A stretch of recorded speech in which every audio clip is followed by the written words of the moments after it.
Hey, this is episode 5 of the Obsessive Creative Podcast. This is a community of relentless creators, and here we talk about what it's like to be compelled and obsessed to create things that matter. I'm your host, Luke Cleland, and you can stay up to date on all things obsessive and creative by following me on Instagram at LukeWTCleland. Let's get into the show. All right, so this week we're doing something a little different, and it is going to be the first interview, and we're doing video for the first time, so this will be fun. We're talking with Ben Schipper this week. I'm really excited. He's a good friend of mine. Talking with creators is going to be one of the most important things that happens here. I firmly believe that creativity dies without community, and so we're going to talk over Zoom chat like we've all been chatting over and learning these days. We're going to talk about Ben's creative journey, what it means to be a cartoonist, how he approaches creating characters in his own work, and creating creative work that matters. So enjoy. Here it is. All right, Ben, thanks for being here and chatting with me today. Even though we can't leave our homes, we're very excited to chat over video. Ben is a cartoonist. I was actually thinking this today. I have known you for almost, is it 10 years? Yeah. 2009. We met at college or university, depending on, university? Is that like nursery and university? Well, I can't talk. What? I went to university. I don't know where. Yeah. So, Ben is a cartoonist. He has a comic coming out this year called Joe Death, which we're going to talk about a little bit and kind of, how you got into that. But go on to Amazon right now. You can pre-order it. It's coming out this fall. Go on Amazon or pre-order Joe Death and support an amazing artist. Thanks, Ben. Thanks for being here. Yeah, thanks for wanting me to be on here. I can't believe we've known each other for, more than 10 years. It's good. I mean, it's this exciting to be at this level of friendship. I mean, I say level of friendship, but being close with people who are not in my family is a really special thing for me. I think growing up, it was always just me and my family, and to now have a very, very, very comfortable relationship with good friends is really special. And so one of the things that why I thought you needed to be the first interview is because you, as I was thinking, kind of germinating the idea of obsessive creative, this idea of this relentless artist, someone who can't help to do what they're doing, you came to mind because for probably the 10 years that I've known you, I think you drew you were illustrating, drawing, and painting 96% of that time. Even when you were and you would do it as fidgeting almost. If you were listening to something, you would be drawing, or talking to someone, you'd be and so I can't wait to kind of get into how you got there, why you do that, and why you continue to do it, because I think it's a pretty amazing thing you do. So if you want to kind of start off and tell us a little bit about how you got into illustrating and now as being a cartoonist, and kind of where that journey started for you. Yeah, well, that's really cool to hear. This is going to sound very self-serving, but I love hearing other people's perception of me, who can be honest with me and not try to flatter me or something. But it is genuinely interesting to me how other people saw me and see me. Cause on my side, it's do I draw? Am I drawing enough? Am I working enough? I think there's a sense about an obsessive, kind of creative person that is am I doing enough? And so that's cool that I at least looked like I was busy.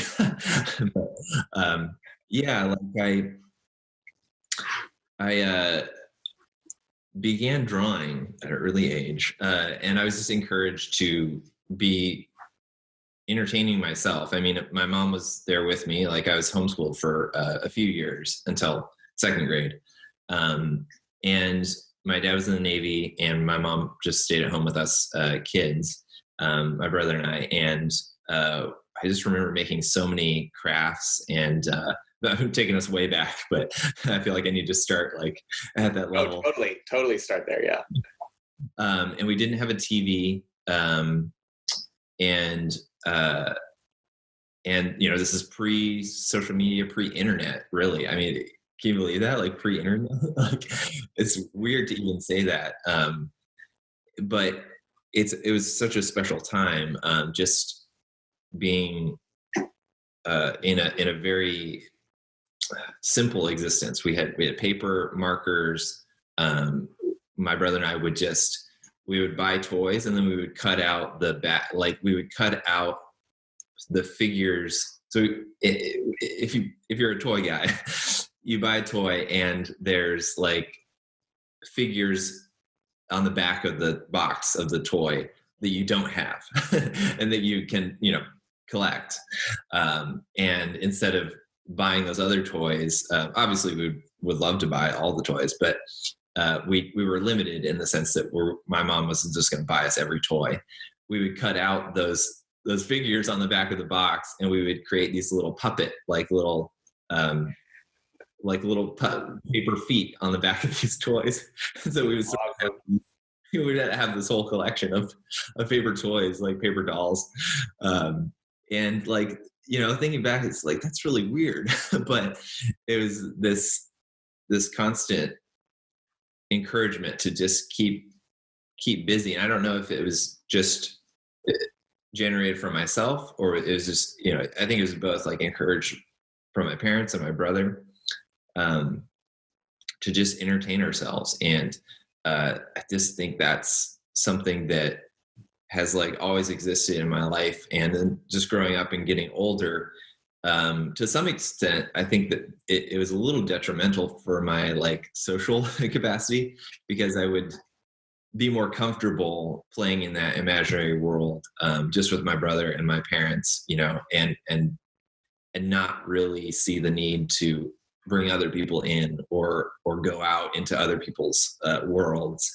And I think I'm extremely obsessive about just like making something and then trying to make it better and then trying to make it better and never really getting tired of that repetition of making something and then evaluating it and then like feeling bad, at some point that it's not better, and then like trying to make it better. Do you think like boredom, I think we've talked about this kind of like running theory about, boredom being really helpful. And I think like without having like a ton of toys or like no internet, like I feel like being bored a lot also just like forces you as a kid to just like figure out ways to entertain yourself. Yeah. Like I agree 100%. Like Karen, my wife, and I have talked about this a lot, like, and we're going to have our first child. And like, but even before that, we were sort of talking about just like, how do people grow? How are people sort of made? And I really see the importance of like team sports and being in a community and that kind of thing. I really do see that. But yeah, there's a big part of me that's like, I don't, I want to evaluate a kid, the kid that we have and see if they thrive in that kind of thing. And if they thrive on their own or in a personal making, if they're okay with boredom, like if they're occupying themselves, and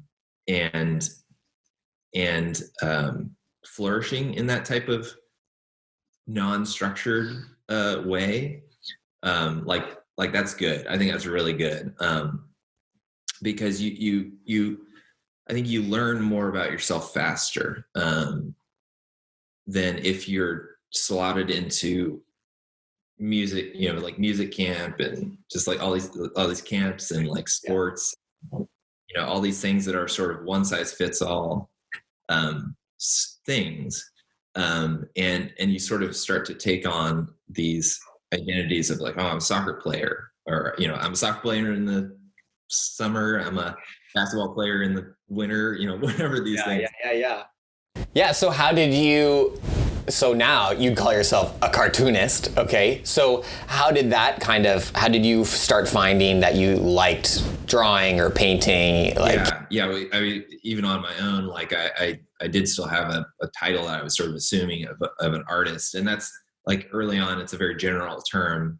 And then later on, you sort of have to begin thinking about where do I fit into the world as an artist. And I started learning about all these like jobs, like behind the scenes stuff for the Lord of the Rings movies. Like there are prop makers and concept designers and then stuff for animation, concept design. And I began sort of starting to think about these sort of roles that I could fit. And I tried out a lot. And it's funny how those perceptions of yourself might not be true. You can sort of try them on. Like I remember going to college or university and thinking like, I need to have something to say, like, where am I going? And so I would say like, oh, I'm going to be a concept designer for Pixar movies, like animated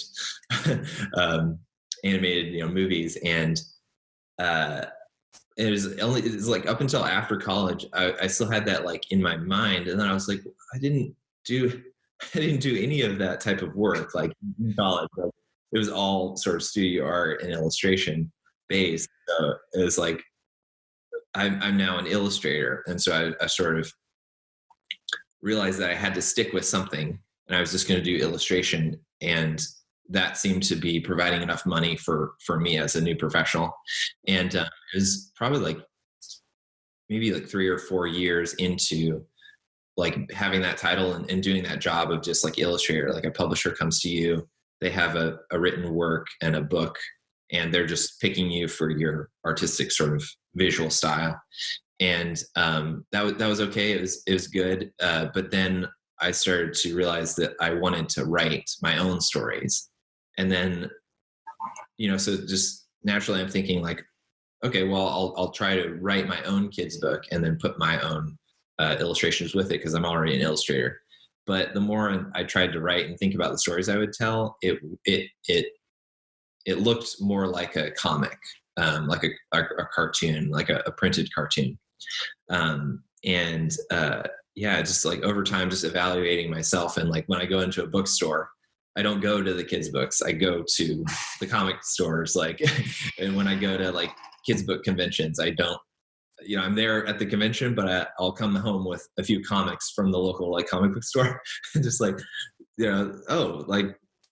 maybe this could be it for me. It seems like I like it enough, and I'm just naturally drawn to this type of thing.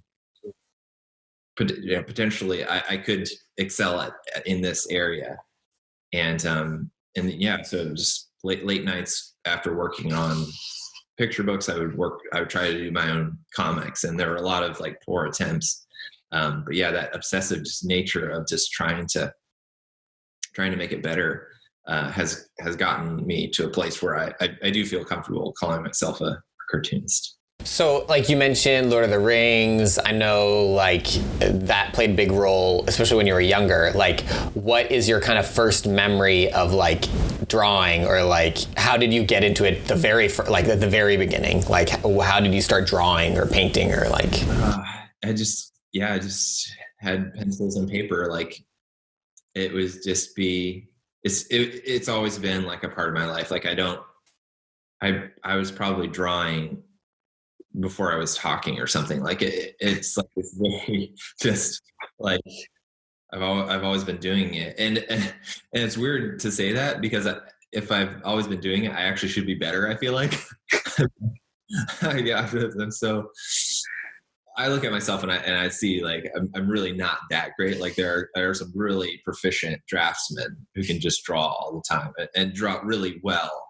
I'm okay, but yeah, just drawing, like we would just draw in church, like before I could understand the things that were being spoken to me from a pulpit or in a group setting or something. My parents would just allow me to draw. Like they had a real, just, I don't know if they had foresight or they just were happy that I wasn't bugging them. Yeah, totally. So you've been drawing ever since you can remember. What are the things that kind of guided you or influenced you, what you thought about or what you drew? Like what are some early like influencers of that? Yeah, like it's the more I think about it, the more I think like what I was drawing was absolutely influenced by what I was watching and consuming from like books and movies. And like like this first time that I sort of drew a sort of a competent, almost like a facsimile of a painting. It was like a Bob Ross painting. and just my mom was just on the top, like on the moon. Like she was so excited that I had seen this demonstration from Bob Ross the day before, and I had sort of drawn the sort of painting the next day, and that kind of thing like happened like many times when I would see, Star Wars. Like I would absolutely try to draw what I had seen, but more or less the concepts. Like I saw sort of action adventure and I would draw at my level, just like people would just be circles and they would have like lines going after them, sort of like, like a tick or something. But I would sort of color in like the bubbles as like the black guys are like, the Empire, and they all wear like some of them wear like black, like Darth Vader, and like sort of darker colors. And like in a child mind, I would sort of simplify like good and bad, and then like they have like a war, and they like, I would draw sort of like almost this like ant farm type images of like like here they are, and they're like battling, and then they go down in the little tunnels, and it's like have this sort of Star Wars type game on a page. So yeah, like in Lord of the Rings, I would do the same thing, where at that stage when Lord of the Rings came out, I was a little older to like actually try to draw like some of the armor that like some of the armies were wearing, and like trying to draw sort of at that stage like faces that I had seen in more detail. And but yeah, it's like I that's really interesting you asked that, like, because I really do see a connection from what I draw to what I consume. It's like a one-to-one almost. Yeah. And how do you think doing that influenced you? I'll do it in two parts. Like, how do you think it influenced you as you were younger? Like, did it, like, I know you talked about even like your like home community. How did that like kind of impact you as like a younger person and your like home community? And then how does like thinking about drawing and illustrating and cartooning, all these things, how does that influence you kind of now as well? Impact you as like on a personal level, It really on a focused on me. I actually feel like I'm still doing the same thing. Like there's just been no departure of like me leaving my room full of like audiobooks and paper and pencils. It's like like I'm still doing that. So like I'm still drawing in church too. Like it's like I've grown so much, and I've grown not at all in a certain aspect. But then I'm also very conscious of providing people who have that need at a younger age too. It's a cycle.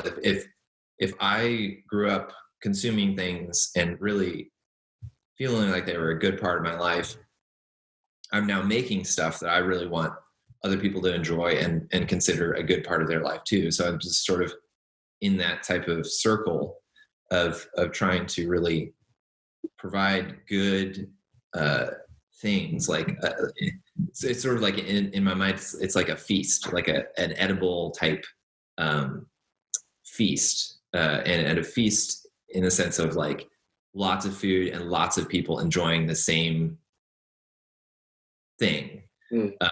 Like, you know, if we look at like Lord of the Rings or Star Wars or lots of other things, like that one person made, one person being Tolkien, several people being Star Wars, but there's this thing that they made that is so dynamic, so dimensional, that thousands of people have enjoyed it, and they enjoy it at the same time. They enjoyed it at different times. And if you've enjoyed it, you can always come to that table and talk, like really talk. Like people light up when they talk about that certain story.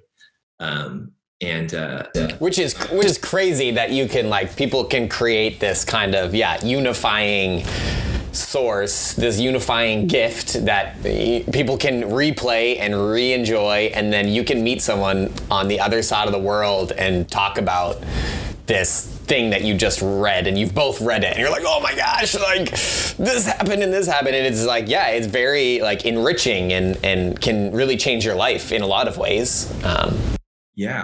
For a non, like I kind of see like books and movies as like they're great for some people, and they're not great for a lot of other people. Like I don't think in this sort of like one size fits all, like you're totally irreparably damaged if you don't read or if you don't watch movies. Like that's my context, and that's how I learned and learn and enjoy. But there are a significant amount of other people that don't learn that way, and sure they can try, and I'm sure they would be benefited by it, but it's not an absolute to being a good person or being a growing person. So it's like it's for a certain person, and you don't have to pretend like you're that person if you're not.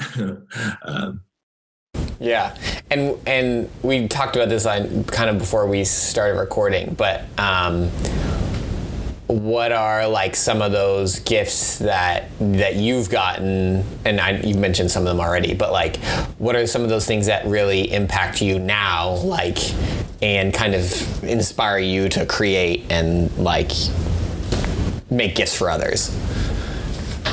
I know specifically even more like talking about characters and stuff like that, specifically like how like these kind of like worlds that are created by people that like open up this whole world to other people that they didn't even know existed before.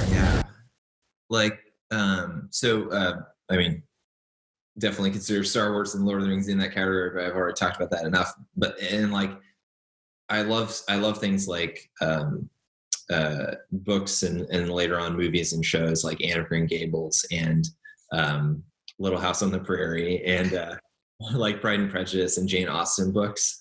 Like those are equally precious to me in the sense that they're really helpful narratives for me as a kid growing up and trying to function in a world of reality, because I think that those stories set people up for reality. So for instance, like Anne of Green Gables, like I saw myself mirrored in her as someone who is very romantic about life, about things. Like I don't just like, I mean, I can, and I often do just like see a tree and I'm just like a tree, but I want to live in a space that I see the sort of the birth and death of that tree in one look. And I feel all of that emotion and that real spiritual element to everything around me, people, especially nature, animals, like, and that is in Anne of Green Gables. It's a wonderful thing, but then it gets her in a lot of trouble, and she helps her community, but her community helps her. It's this very like healthy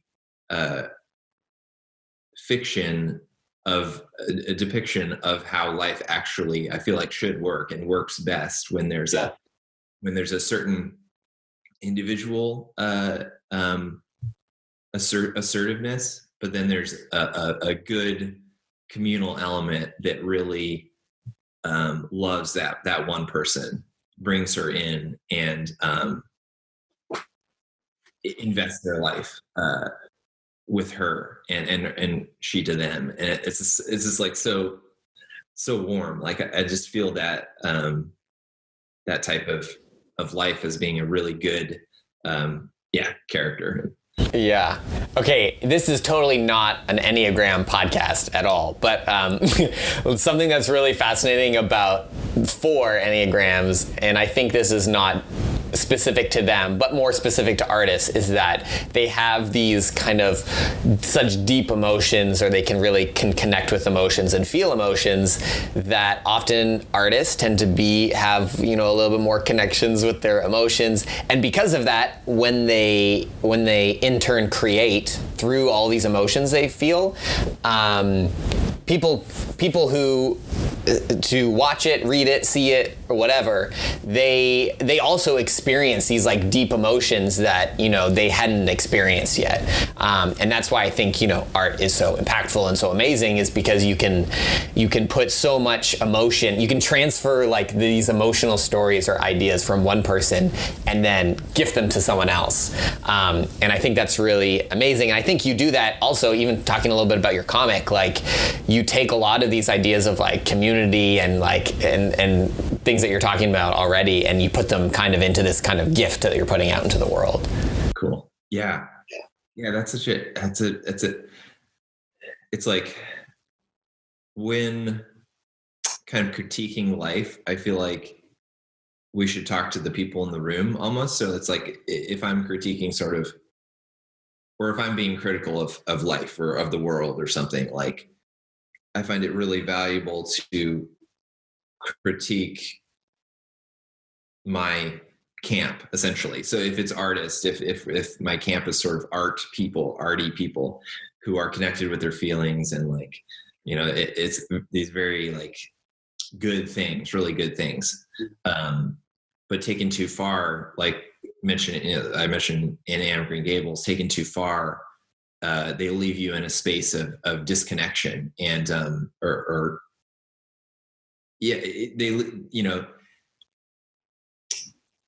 I think it's important, definitely, for artists to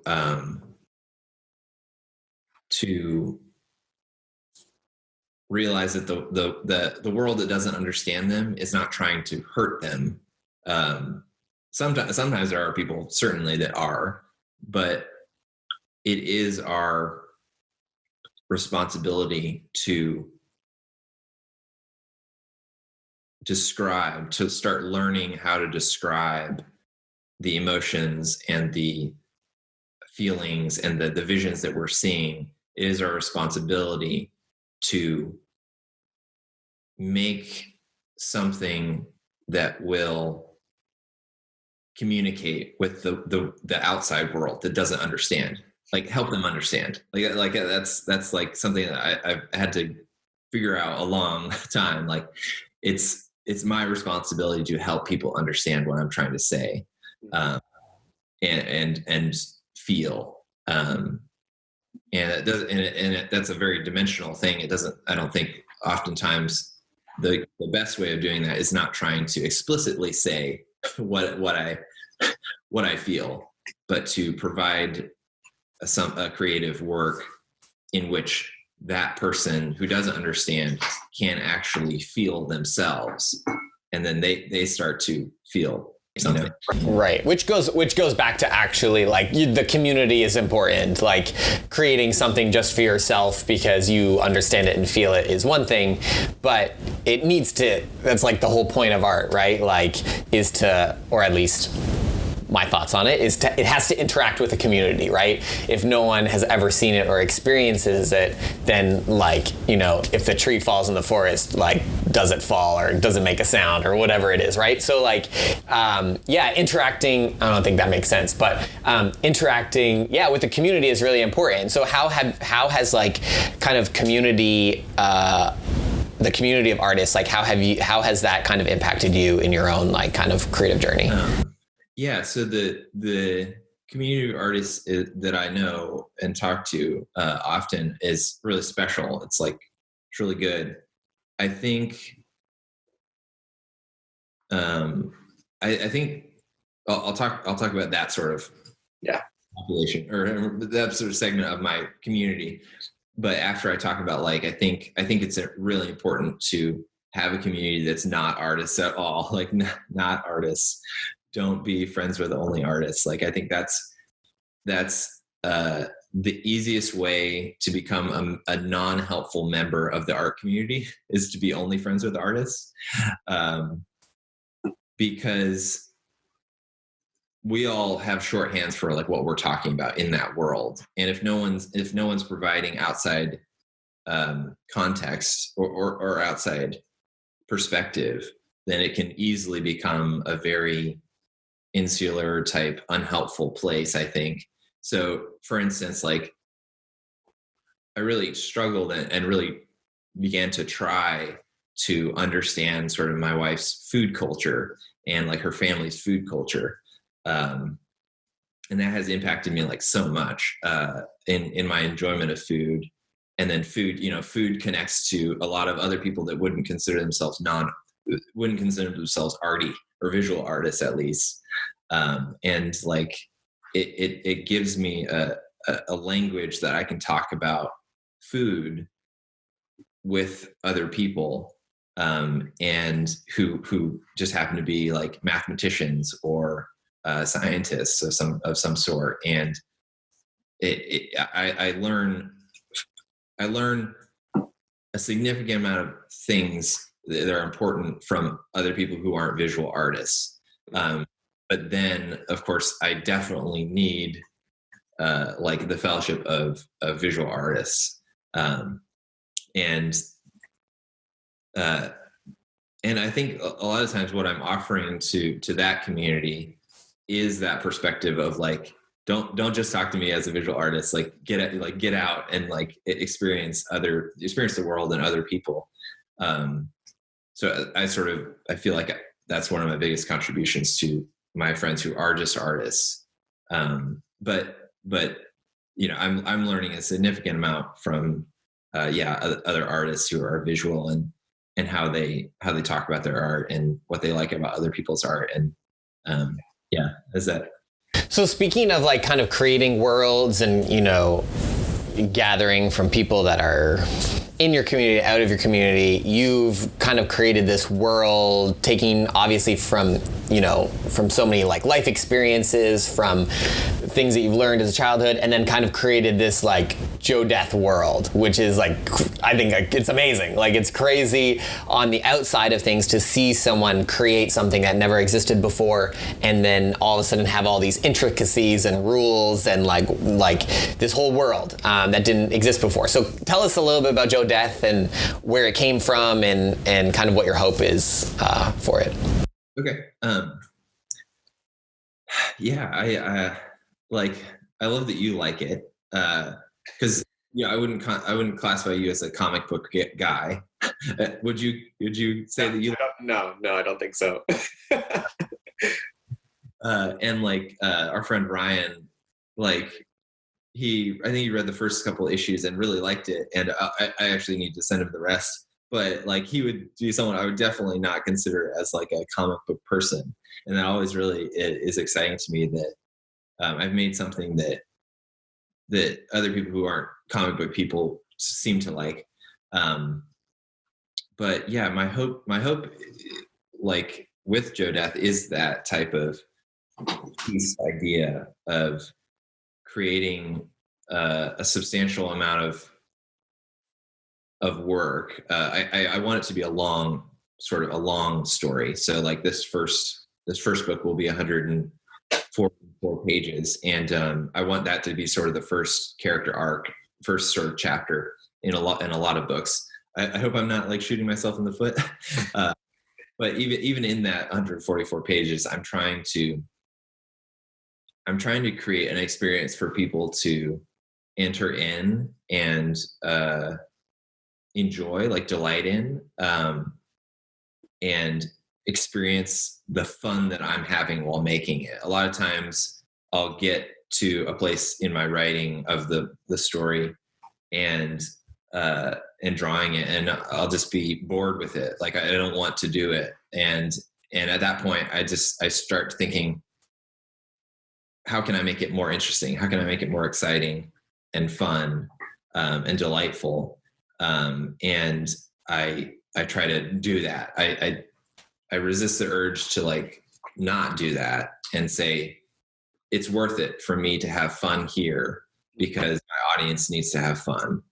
And they also need to, it's worth it for me to discuss topics like death and life. I mean, the whole concept is kind of a meditation on a personified death, and there, like death can be seen in so many different lenses, and so many, there are so many different perspectives on what it is. And for instance, if it's a person that dies too soon, or what people think is too soon, they consider it a tragedy, because they assume that person had a life, that was just budding, and they would consider it a tragedy, and I would consider it, very sad, and definitely a tragedy, a tragic removal from this person from people's lives. But if we think about like an older person who has lived 80, 90 years and is sick and has like dementia and Alzheimer's, and we definitely look at death as a very sort of grace in a way. Like we sort of welcome it, and that person might themselves even welcome it too, because it's the end of their suffering. And that is, in a cartoon personified vision of death and the character of death. I'm just interested in talking about those type of experiences that we have, and also like from the Christian perspective, it's not all, where I'm coming from, it's not all one-sided either. It's like there's language in the Bible about the angel of death as being an administrator of God's wrath to a people that is sinful. But then there's also language that says the last enemy to be defeated is death. And it's like if death is a character, if there is actually an angel of death, where does he reside? In the spectrum of created beings. And that's a very, very interesting mythological person to me. Does he groan for his own death? Like does that angel of death love life so much that he groans for his own death and his own demise? Where did that idea come from? Or like, how did you get to the idea of thinking of death as like a character, or getting into kind of like, explaining this type of story?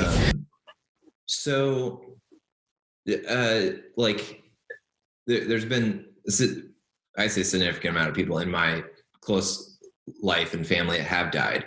So that type of theme has always sort of been there. And like Tolkien, a lot of people would say like Tolkien's writings are about death essentially. And a lot of like the Christian heritage that I grew up with and still am in is talks about death in very, life and death in very it's not taboo. It's part of the conversation.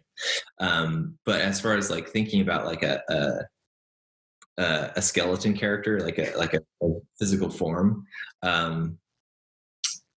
to totally be honest, and I will be honest because I want to give him credit. Joey Ellis, do you remember Joey? Yeah. Oh my gosh, like it's like you and me, I feel like are the biggest fans of that like puppet show. It must be on Netflix or somewhere one day.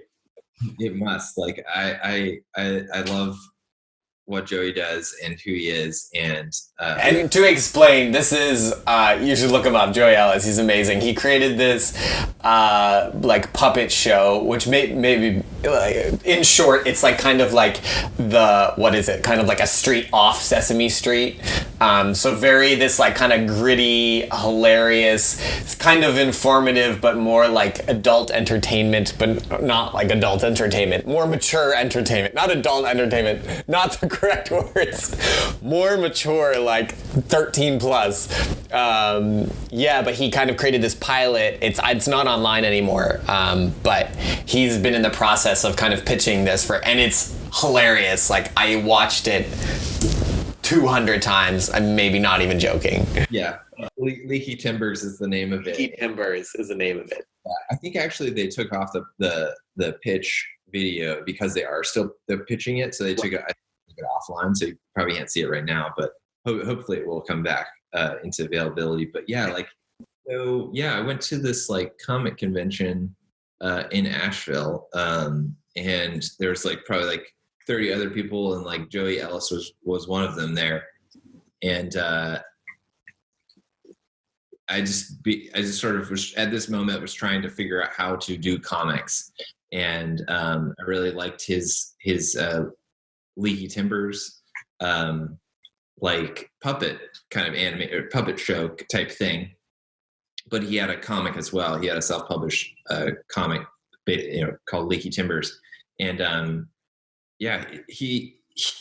met him first there and sort of just like asked him what to do, how to sort of start, and he was like, start in the middle, like start in the middle of a story. Don't try to begin with an origin story. To start in the middle of a character's life, and that's something I definitely started to think about at that point. And then I just got to know Joey by going to the SCBWI conferences in New York City, and SCBWI is Society of Children's Book Writers and Illustrators, and I really recommend people who are in that organization to go to the conventions, not necessarily to make it big, but to meet other people who are like-minded. And Joey was there, and a good illustrator, Luke Flowers, was there, and we really started to do this regularly for about 3 years, and Joey's just like a very inspiring person. Like I'm sure you can tell, like from what he's made. And we were beginning to sort of think about like how could we work together if we wanted to work together. Like what can we do just to try stuff. And so he asked if I wanted to do some sort of character designs for this different story idea that he had at the time. And this was probably like, oh my gosh, 3 or 4 years ago or something. Probably like 3 years. It was a while ago. But it was the first sort of time I drew a skeleton sort of guy for one of the characters for this idea. And he was hardcore working on like the Leaky Timbers, and this was a very, very side thing. And we never like signed any sort of thing. It was very unstructured type of thing. And I began to start thinking about this character that he was thinking about, but in very different ways. I think this is just sort of a natural thing when other creatives work together. They appreciate the other creatives' vision, but they definitely see how they would do it differently. And in their mind, it's better. I mean, it's like, it's about like trying to find the story that you want to tell. I feel like, and that was a learning lesson, I think, probably for both of us, that like, I don't know that I could, at this point work or at that point work for someone, because I still had a very big drive to tell my own story. Um, and so, yeah, I was sort of starting to think about like this skeleton as a personified death, and how that fits into the perspectives of sort of what I was talking about before. But I really like I felt like a little bit wary of like just sort of taking his character, even though I do see it as very, very different. Like it's a very different type of character, a different story that he was trying to tell in the story that I'm telling now. But I definitely I wanted to check with him, and this was I called him and asked him, like, I was like, told him everything, and he was like, yeah, this is not, there are a lot of like skeleton, characters in pop culture if you're not stealing anything. And so that was a really nice, blessing to hear him say that, and to just feel at liberty to do what I wanted with that initial spark of inspiration. Well, and I feel like that's totally not something that's new to people who are creating anything, right? This kind of, well, I think there's first this kind of overwhelming need to create something fully authentic and fully new, and like if I've pulled anything from anyone, then it's like it's fake and it's horrible.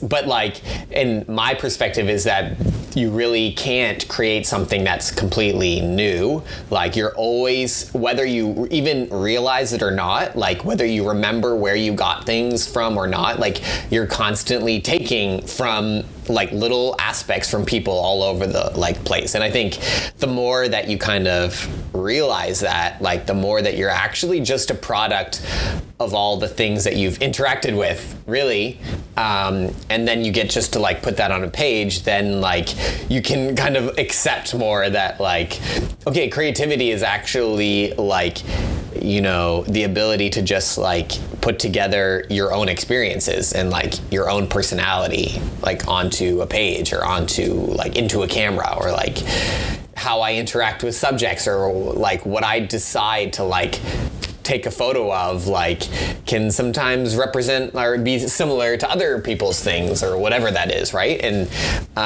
kind of having this, even I've been thinking a lot about like accepting that I'm not this like, this unicorn in the creative world that just like creates brand new things, right? Kind of accepting our like position in the line of creators. Yeah. That's I like that, accepting your position in the line. Yeah, it's like seeing yourself as a flowering sort of branch from a very strong tree. If you're uncomfortable with that idea of being part of a family, essentially, then that's very unfortunate, because you don't, in a sense, you have to create your own place. Like you have to create your own tree. Like it's like, it's just a ridiculous idea of like, I have to create my own, I have to be the little acorn. I have to implant myself in the earth and the consciousness of the world and grow and By yourself completely. Inspire other people, and it's okay for them to be the branch, but I have to be the tree. I have to be the big guy in the room. I think maybe I felt like that early on, but it was tiring. It's tiring enough to just be like, yeah, I'm gonna be, assume my place in the line. In community, and like being okay with getting inspiration from people and connecting with people, and which is I think a big reason why I wanted Obsessive Creative to be a community, because I think isolating yourself and feeling like you need to do it on your own all the time is crazy. Like I think it's crazy. And I think a really real example is as I'm saying this, I'm like forgetting his name, the Lion, Witch, and the Wardrobe author, C.S. Lewis. I was at Oxford a couple years ago, and there's like all this like, you know, like campus lore about like, you know, this thing above this, like this is the place where he lived, and there's like a lion above it, and or like there's this like lamppost, and so kind of these like little places all over campus that there's kind of this like urban legends about this is what he saw every day as he walked to class or as he like walked with friends or wherever, and kind of this in a very concrete way showing how people are, you know, even he as creating, you know, this seeming world that seemed so like unique and different was really just a product of things he was seeing in his own life. Like, yeah, and they had these kind of urban legends of like, oh, this lamp he saw all the time and this is why he brought this into it. And kind of, yeah, accepting that creativity is very much of like how you're experiencing life and what you're seeing and who you're hearing and stuff like that. Oh man, that's cool. Yeah. I really want to take that, you know, that sort of that tour of that, you know, Oxford and it's like the pilgrimage that a lot of American people who are creators have to make in their life. They have to go there and they have to, you know, see all that stuff. And yeah, it does make you, I think it should make us consider the surroundings that we are in personally. I think it's easy to think that our own local reality is not as interesting as the, you know, the great thinkers' reality is. Like, it's like, well, I don't have like a beautiful brick, you know, university that has sculptures and, you know, all this beautiful architecture and, you know, lawns and beautiful greenery. And like, I don't have that. I wish I did, but yeah, what is it about my particular context that I love? It's sort of, I feel like a necessity to fall in love with where you are and the people that you're around, instead of looking to someone else's situation, falling in love with their place that they're at, that they're in, and trying to be in that world, instead of, you know, loving where you are and what you're doing. Yeah. Wow, that's really, I think that's so insightful to kind of, I feel like that's so easy now to experience other people's lives, right, through social media and not like seeing what you have like in your own like world. I think that's so insightful, because it's like, yeah, you can't experience someone else's life really. Like you can like see the like a small version of it, but that's not gonna like help you create things. Like it's gonna just make you stressed out and feel like you don't have the goblins like on your daily walk. Like you don't have the like flying buttresses like beside your bedroom window. You have maybe just like an apartment or like a little house or whatever. It's not maybe inspiring, but yeah, if you don't fall in love with it and you don't see the beauty like around your own life, I feel like you do lose so much of experiencing your own life and then creating from it. Yeah, it definitely got its barriers. It's sort of like depending on where you're at, you know, it's like, can you write it's an honest question that I think I have about like, can you write a particularly beautiful, wonderful story while you're living in kind of like a crap apartment, you know, like just a prefabricated structure that doesn't have, you know, didn't have any sort of sincerity in its architecture or its landscaping, or like, you know, I think it's a little bit more of a struggle when you're in a place that hasn't been cultivated, you know, to the extent that like Oxford has, like in the sense that like that type of created work, there's less sincere created work around you than other people. So I feel like it is our job to sort of try to be surrounding ourselves with sincere works of other people. But stuff like what our houses, look like, or what our schools look like, it can't necessarily be changed that much by us. And it's a creative problem. It's like a design problem. It's like, how do I think about my, crappy vinyl siding? Like, like how do I think about that in an artistic way, or a engaged? How do I redeem that? And I think that's what it seems, at least when I've heard you talk about, Joe Death, is what you're trying to do is like, where with the context that you have and the surroundings that you have, you're creating this like thoughtful piece for other people to be also inspired by. And I think that's very much of what kind of obsessive creative is, right? Like, we are like obsessively in our own corner, creating things so that other people will also be inspired. With sincerity, like sincerely trying to make something that it has some meaning to us, and therefore I think it will have meaning to other people. I'm wondering about, like, with you, when you take photos, like, how much of that is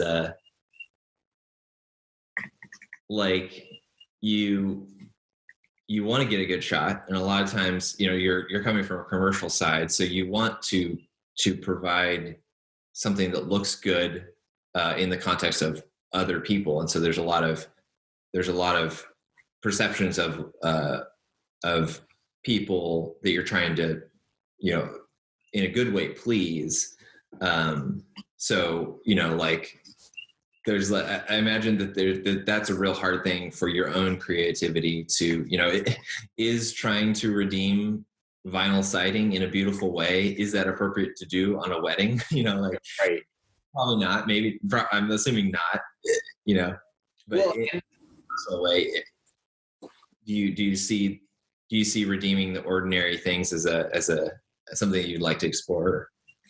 Oh, totally. I think, especially early on, doing weddings, like kind of right out of college, like I was doing a lot of just like, or not even just weddings, like any type of shoots. There's just like there's like negative budget. There's no budget, like just shooting in the just whatever you had, like with the crappiest like equipment, and you were just like creating with whatever you had, right? And I think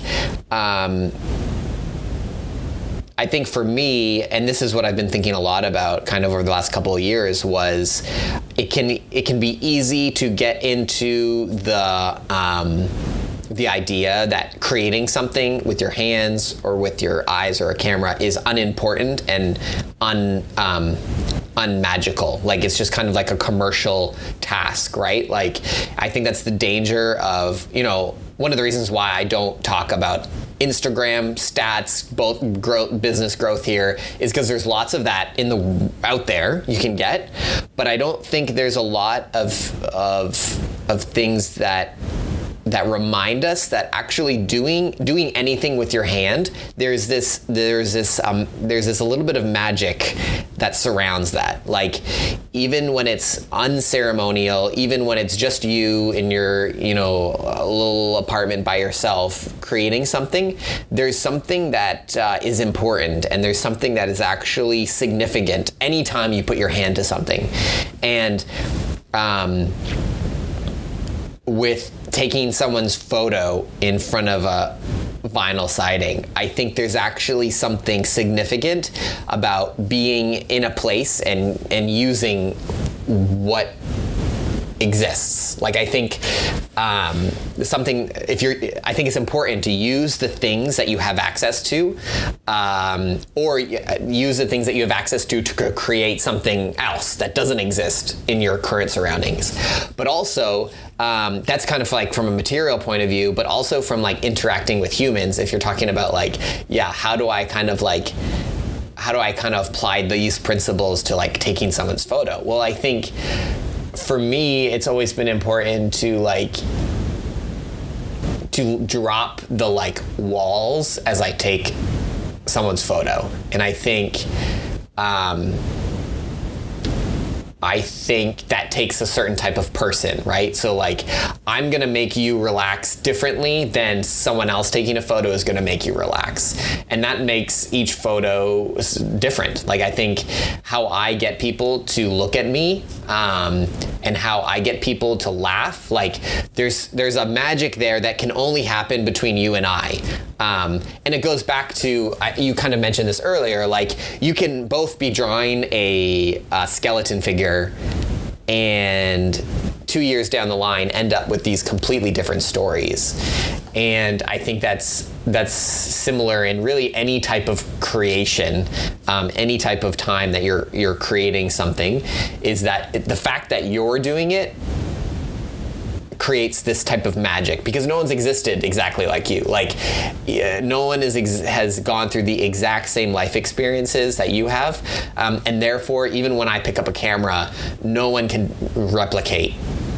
Even if it's like the same setup and everything, no one can replicate something that I'm doing, because it's just not possible. Like, there's no exact duplicate of me, and that's why I think creating, even when you're doing it commercially or professionally as a job or not, is important, because I think we spend so much time now consuming things, when we could be spending that time creating things. And I think creating things, we've talked about this before, this is an analogy that I say a lot. I had never like experienced anything of Harry Potter for like until I was 25, and then I like read this book for the first time, and my like brain just like exploded of like, and I didn't really read very much. Like, I probably could count the amount of books I've read like on my hands before I was 25. Just was not a reader.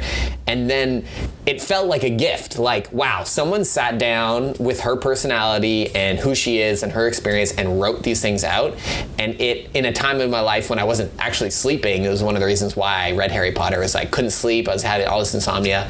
And yeah, it like helped me escape into this world and helped me sleep at night. And so this kind of like gift that someone created that just didn't exist before, it impacted my life in such a way, for just like, it was just like a fun story and heartwarming. But like, I think it's so important for people wherever they are to be creating, and to like accept that like, actually when whoever you are, wherever you are, if you actually make something, that's gonna impact people. That's gonna impact yourself maybe, but it's not unimportant. It's not just like this task that you did. To push away all those voices that like are telling you, probably self-generated, telling you it's not right for you to do it. Like, to create from your honest perspective, like, yeah, I do feel like it's actually more of our self-talk telling us like, oh, maybe I won't do that. Like, I don't want to offend certain people. Like, there's definitely certain caution I feel like that should be foreseen, or thought about, to be thoughtful. But like, if J.K. Rowling was thinking, well, I'm not a boy, like I can't write a boy story, that's a barrier I feel like that exists. Right. It did then. I've never even thought about that. Wow, that's really interesting. Yeah. I didn't have a barrier to loving Anne of Green Gables and Pride and Prejudice and more Ingalls Wilder, like, because I was a boy. But things I feel like have been sort of in a modern context been sort of sectioned off. Like, you are now sort of your sexual identity. You're now your sort of your racial identity. Your country of origin identity. Your sports team identity. Your religious or irreligious identity. Like all these things that are really important things have become all important, I feel like, in a lot of ways, and especially to creators. And I think it comes from a good, many times a good place of wanting to be inclusive and to be helpful to people. But I do think it robs it might do more harm than good by robbing people of saying important things that they feel through the lens of a fictional character like Harry Potter. Like, I can't imagine that story not existing because Rowling would take herself out of the equation of like, I can't write this story because I'm not a boy. Or, you know, and it's just, if she tried to predict the levels of like hatred that would come at her from different angles of like, you know, like from like maybe a more conservative Christian culture or a you know, just like I experienced some of that like culture, and like if she thought about that, maybe she wouldn't have done it, but like you know, it's sort of I feel like I'm straying, but I'm just happy she had the courage just to tell an honest story in the way that she saw that was best for her to do. And I think that's really what people need to do now to continue making good things, is to, with the best of your ability, have courage to write and draw and take pictures and make movies from an honest place, without fear.